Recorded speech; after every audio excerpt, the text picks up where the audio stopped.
자, 오늘 요수아 시리즈 5번째 부르신 곳에서 5번째 시간입니다. New Frontier Spirit이라는 제목으로 말씀 함께 나누려고 합니다. 자, 여러분 아마 한국 애들 가운데 갈렙이라는 이름의 애들을 여러분 꽤 봤을 겁니다. 성경 인물의 이름으로 이제 애들 이름 지어주고 그럴 때 남자애들한테 아마 좀 인기가 있는 그런 이름 중에 하나가 아닌가 싶습니다. 지금 온라인으로 예배하시는 분들 중에 본인이나 또 아들 이름이 갈렙인 분도 있으실 것 같아요.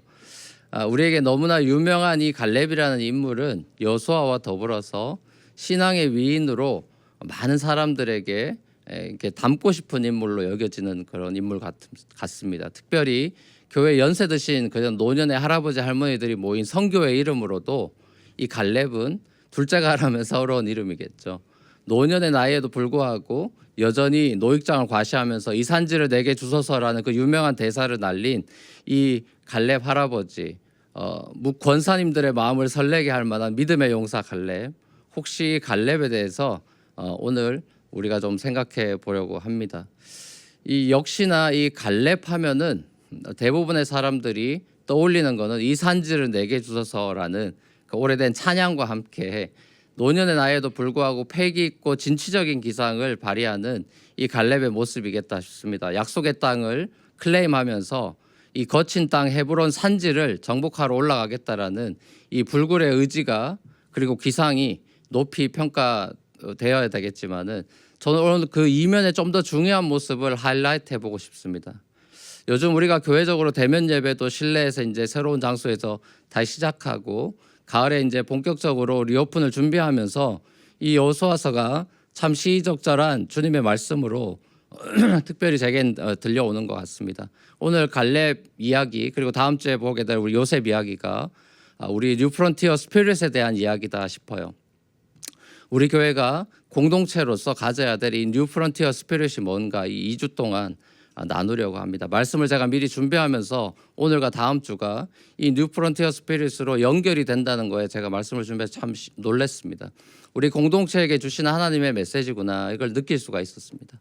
자, 오늘은 이 뉴 프론티어 스피릿 이 첫 번째를 나누려고 하는데요. 오늘 우리가 갈렙 이야기를 통해서 우리가 품어야 될 이 뉴 프론티어 스피릿이 이 한국말로 하면은 충성, 영어로는 wholeheartedness 이렇게 번역하고 싶어요. 충성, wholeheartedness. 자, 오늘 본문 8절, 9절 그리고 14절을 우리 다시 한번 주목해 보면 좋겠습니다. 다시 한번 보시겠습니다. 나와 함께 올라갔던 나의 형제들은 백성을 낙심시켰지만 나는 주 나의 하나님을 충성스럽게 따랐습니다. 9절. 그래서 모세는 그날 내가 주 나의 하나님께 충성하였으므로 너의 발로 밟은 땅이 영원히 너와 내 자손의 유산이 될 것이다 하고 맹세하였습니다.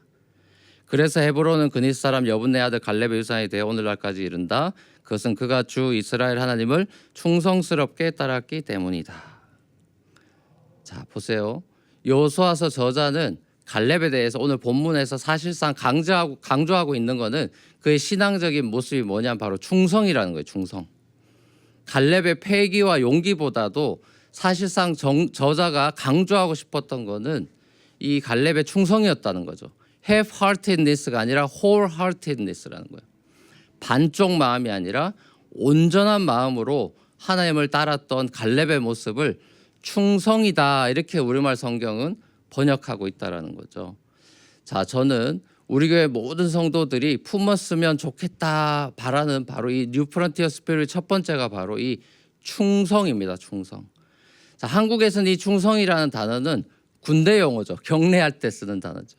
한국 남자들이 군대 하면 이 충성이 떠오를 수 있을 것 같아요. 그래서 군대와 충성을 연결해서 생각하면 충성이라는 게 강요받은 복종으로 여겨질런지도 모르겠습니다. 직장인들도 마찬가지다 싶어요. 회사에서 충성하라는 이 보스의 말이 이 달갑게만 느껴지지 않는 때가 있겠죠. 이 기껏 회사에 열심히 했더니 월급이 뭐 올라가는 것도 아니고 결국 회사 임원들 배만 채워주고 또 조금 제가 실수하고 잘못했더니 오랫동안 회사 생활했는데도 불구하고 한순간에 이렇게 레이오프 되는 그런 모습들을 직장 동료들을 보면서 야 나도 저 사람처럼 되는 거 아닌가라는 그런 걱정이 되면서 쓸모없는 존재가 되는, 가치 없는 그런 소모품처럼 여겨지는구나 이렇게 생각하면서 충성에 대해서 이렇게 좀 거부감이 생길 수도 있겠다 싶습니다. 이래서 직장 때려치우고 자기 거 차려야 되는구나, 뭐 자기 사업 하는구나, 뭐 이런 생각도 막 하게 되겠죠. 근데 또 정작 자기 사업 시작하면 그것도 또 다른 전쟁터임을 또 실감하게 되지 않겠습니까? 자, 이렇게 충성에 대해서 이게 살면서 가지게 된 어떤 부정적인 이미지들로 인해서 신앙생활을 함에 있어서도 우리의 충성 지수가 점점 더 떨어지는 경향이 있는 것 같아요. 자, 그렇다면은 이런 충성에 대한 부정적인 이미지를 벗어던지고 성경적인 충성, 성령의 9가지 열매 중에 하나로 제시되는 이 충성에 대해서 보다 긍정적인 관점을 가지고 또 실천해 나갈 수 있으려면 어떻게 해야 되나? 전 이 충성이 3가지 핵심 요소로 구성되어 있다고 생각해요. 자, 그 3가지가 뭐냐? 첫 번째는 신뢰, 두 번째는 헌신, 그리고 마지막에 인내라고 생각합니다. 먼저 신뢰에 대해서 생각해 볼게요. 자, 갈렙을 생각해 보면 갈렙이 여호수아와 함께 출애굽 1세대죠. 근데 하나님의 그 성품을 하나님의 그 심판을 피했던, 그죠? 나머지는 다 하나님 심판 받았죠. 근데 이 사람들은 하나님의 심판을 받지 않고 하나님의 약속을 신뢰하고 있었기 때문에 이들은 구원을 받죠. 그 이스라엘이 광야 생활 하던 중에 가데스 바네아라는 곳에 이르렀지 않습니까? 그곳에서 모세가 12정탐꾼 스파이를 각 지파로부터 이제 뽑아가지고 가나안 땅 이제 정탐하고 돌아오라 그러죠. 자, 모세가 이들을 보낸 목적은 이스라엘이 가나안 사람들과 전쟁에서 이길 수 있냐 없냐를 판단하고 오라는 목적이 아니죠. 미리 약속의 땅을 받았고 거기 가서 한번 둘러보고 승리를 이미 예고하면서 우리가 어떻게 승리할 수 있는지 전략을 좀 짜보려고 보낸 거죠. 자, 이 10명의 정탐꾼들은 안악자손 같은 그런 거인들한테 그 모습 보고 겁에 질리고 주눅이 들었습니다. 가나안 사람들을 우리가 도저히 못 이길 것 같다. 이건 말도 안 된다. 못 이긴다. 자, 그 사람들에 비하면 우리는 메뚜기 같은 사람들이다 이래 말해요.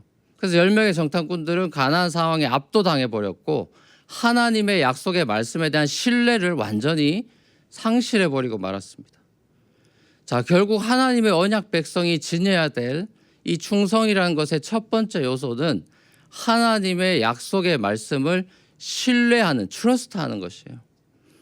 자, 근데 불행하게도 이스라엘 백성들은 능히 이길 수 있다라고 보고한 갈렙과 여호수아의 말을 듣지 않고 이길 수 없다라고 말한 10명의 정탐꾼의 보고를 들어버렸고 밤새도록 울면서 두려워 떨었고 급기야 하나님에 대해서 그리고 모세와 아론과 여호수아와 갈렙을 막 원망하면서 돌로 쳐 죽이려고 하죠. 하나님의 약속의 말씀을 신뢰하지 못하는 사람들의 특징이 뭡니까? 이 상황에 압도된다는 거죠. 자기 눈앞에 보이는 상황만 분석할 줄 알지 그 모든 상황을 이미 다 알고 계시고 그 상황까지도 바꾸셔서 자신의 약속의 말씀을 이루시고야 마시는 하나님을 신뢰하지 못한다라는 거죠. 우리가 갈렙처럼 충성스러운 사람이 되려면은 상황을 바라보면서 두려움에 빠져서 뒤로 물러가 침륜에 빠지는 사람들이 아니라 하나님의 약속의 말씀을 붙들고 전진해 나아가는 믿음을 가진 사람들이 돼야 되지 않겠습니까? 자, 우리 두 번째 충성의 요소, 핵심 요소 바로 헌신이죠. 헌신 영어로는 커밋먼트라고 할 수 있어요. 자, 갈렙이 하나님의 약속의 말씀을 신뢰하며 하나님께서 이루실 하나님의 뜻, 하나님의 비전에 헌신한 사람입니다. 자신의 비전에 헌신한 사람이 아니라 하나님의 비전에 헌신한 사람이죠. 자, 그 비전은 공동체적인 비전이었습니다. 개인의 비전이 아니죠. 이스라엘이 약속의 땅을 유산으로 받아서 그 땅에서 하나님의 나라를 만들어가는 하나님 나라의 비전이었죠. 갈렙이 하나님 나라의 비전에 헌신한 사람인 거죠. 모두가 자신이 처한 상황에만 함몰돼서 하나님을 신뢰하지 못하고 원망하고 하나님의 그 가나안 비전을 잃어버리고 있을 때 갈렙하고 여호수아는 상황 넘어 하나님께서 품고 계시는 바로 그 가나안의 비전을 함께 꿈꾸고 있었다라는 거예요. 여러분도 잘 아시다시피 우리가 살고 있는 이 뉴욕 땅은 non commitment로 유명한 도시입니다. 커밋하지 않는 그런 걸로는 아마 전 세계에서 둘째가라면 서러울 도시가 아닐까 싶습니다. 뉴욕이 커미트먼트 레벨이 굉장히 낮은 데는 여러 가지 이유가 있을 것 같아요. 가장 먼저 떠오르는 거는 사람들의 이동이 잦은 유동인구가 많은 도시라서 그럴 수 있겠다 싶고요. 워낙에 성공지향적인 골 오리엔티드된 사람들이 모인 도시라서 그럴 수 있겠다 또 싶고요. 또 어떤 때는 어디나 구속받기 싫어하고 자유롭게 있는 그런 자유로운 문화예술의 도시다 보니까 그럴 수도 있겠다 싶기도 합니다. 아무튼 이런저런 이유로 뉴요커들이 커밋하기 싫어하는 사람들이라는 것에 대해서는 아마 대부분 동의할 겁니다. 자, 그렇기 때문에 여러분들이 뉴욕에 오래 살다 보면은 오래 살수록 이런 문화에 동화되기 십상입니다. 사람이 환경의 영향을 얼마나 많이 받는 존재인지, 날씨에 얼마나 영향을 많은 존재인지 우리가 살아가면서 깨닫지 않습니까? 뉴욕의 이런 어떤 차가운 문화, 각자 도생의 문화와 더불어서 커밋하기 싫어하는 이런 문화에 오랜 시간 노출되어 살다 보면은 나도 모르게 나도 그런 문화에 젖어들고 내면화되고 그렇게 살아가는 경우가 많죠. 자, 이런 문화는 언약 백성의 라이프 스타일하고는 전혀 어울리지 않습니다. 크리스찬은 복음과 하나님 나라에 헌신한 그리스도께 헌신한 사람들이죠. 우리에게 먼저 100% 커밋해 주신 예수 그리스도의 그 사랑에 우리가 감동받아서 우리가 그리스도께 커밋하고 헌신하게 된 사람들 아닙니까?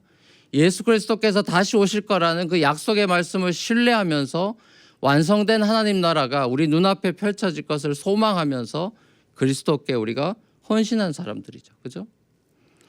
자, 모두가 세상을 두려워하고 자기 자신을 지키고 생존하기에 급급한 그 사람들 틈바구니 속에서 나 자신의 이 한계 넘어 일하시는 하나님, 골리앗 같은 세상을 십자가 물맷돌로 이미 승리하신 다윗의 아들 예수 그리스도를 바라보는 진정한 영적인 눈을 지닌 비저너리들은 헌신할 수 있는 겁니다.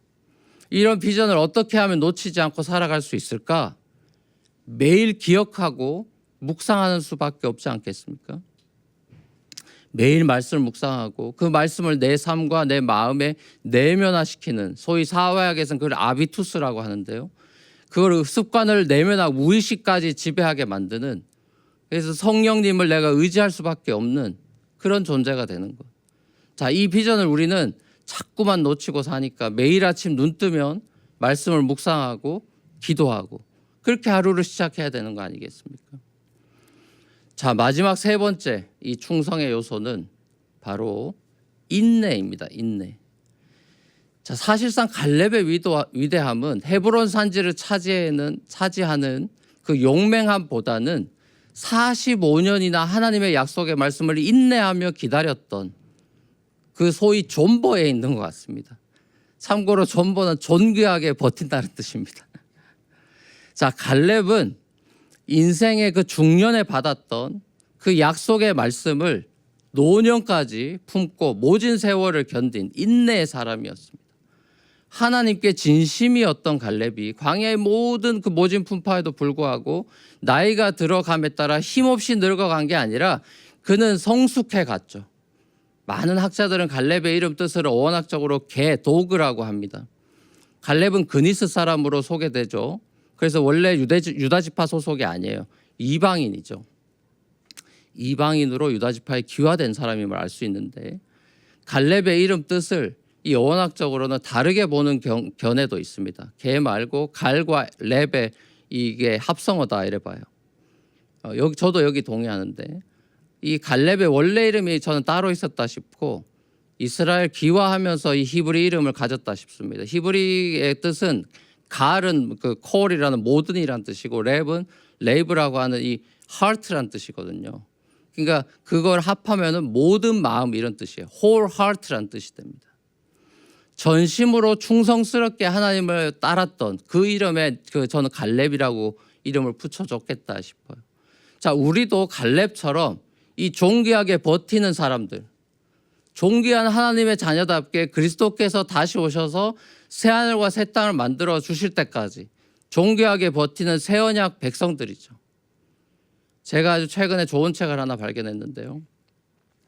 2016년에 출간된 앨런 크라이더 교수님의 이제 2017년 이 책 쓰시고 그 다음에 돌아가셨는데 The Patient Ferment of the Early Church라는 책입니다.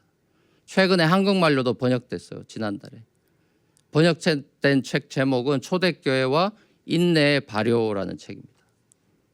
자, 이 책은 초대교회가 그 거대한 로마 제국 안에서 어떻게 성장해 갔는지, 그 작던 교회들이 어떻게 성장해 갔는지에 대한 이야기를 담고 있습니다. 1세기 교회에 대한 얘기죠. 기독교가 항상 초대교회로 돌아가자 이런 구호를 외치잖아요. 자, 그 구호가 헛된 구호가 되지 않으려면은 저는 이 책에서 교훈을 얻을 수 있겠다 싶습니다.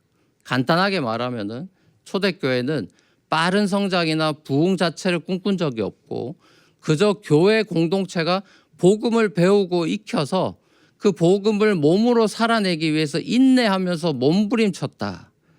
마치 효소가 ferment 되는, 발효되는 것처럼 교회가 교회의 정체성을 세상 속에서 잃어버리지 않으려고 존귀하게 버티면서 살아갈 때 그것이 점점 성장해가는 그 기폭제가 됐다라는 거예요. 이 핍박과 고난의 상황 속에서도 초대교회 성도들이 가졌던 이 인내의 가치, 자, 이 현대가 어떻게 보면 잃어버리고 있는 이 인내의 가치에 대해서 이 교수님이 강조하는 책입니다. 값싼 복음, 값싼 은혜, 복음의 상품화, 교회의 기업화, 교회들이 성도 모시기 위해서 펼치는 그런 값싼 교회 성장 전쟁, 자꾸만 교회의 본질을 잃어가는 현대 교회들이 반성하고 돌이켜봐야 되는 지점을 이 책은 꼬집고 있습니다. 사랑하는 우리 뉴프런트 교회 성도 여러분, 오늘 저는 여러분과 갈렙 이야기를 통해서 뉴 프론티어 스피릿 첫 번째 시간으로 이 충성, wholeheartedness에 대해서 나눴습니다. 충성의 3요소인 신뢰, 헌신 그리고 인내에 대해서 나눴죠.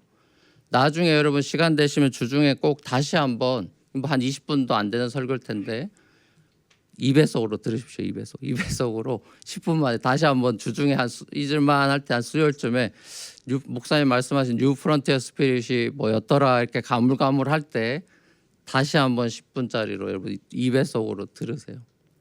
마음에 좀 새겼으면 좋겠습니다. 하나님께서 우리 공동체에 주시는 저는 메시지로 저도 한번 다시 제 얼굴 보는 건 좀 그런데 그래서 얼굴을 안 보고 제가 목소리로만 다시 설교를 한번 다시 듣겠습니다. 저도 제가 한 설교가 아니라 주님이 우리에게 주신 설교니까 저도 다시 제 머릿속에 집어넣어야 될 것 같아요. 오늘 메시지를 여러분 마음속에 꼭 새겨주셨으면 좋겠어요. 아무도 신뢰하기 힘든 이런 불신의 시대, 헌신하면 나만 바보 같은 그런 생각이 들어서 헌신을 기피하는 시대, 참고 인내하는 모습을 힘없고 무능력하고 바보 같은 모습으로 보고 재빠르게 대안을 내놓고 참신한 프로젝트 프로그램에 눈이 돌아가는 이런 참을성 없는 시대에 저와 여러분은 이 시대를 역행하는 카운터 컬처하는 하나님 나라의 새 언약 백성답게 그리스도와 그의 몸된 교회 공동체에 충성하는 그런 사람들이 되었으면 너무 좋겠습니다. 우리를 신뢰하고 우리에게 헌신하시고 우리를 인내로서 기다려주시는 우리 주님을 날마다 바라보면서 우리도 주님을 신뢰하고 주님께 헌신하고 다시 오실 주님을 인내로서 기다리는 그런 사람들이 되면 좋겠습니다. 그래서 사랑하는 우리 주님 앞에 우리가 섰을 때 잘하였도다 착하고 충성된 종아 라는 칭찬을 듣는 저와 여러분이 되시기를 우리 주님의 이름으로 간절히 축원합니다.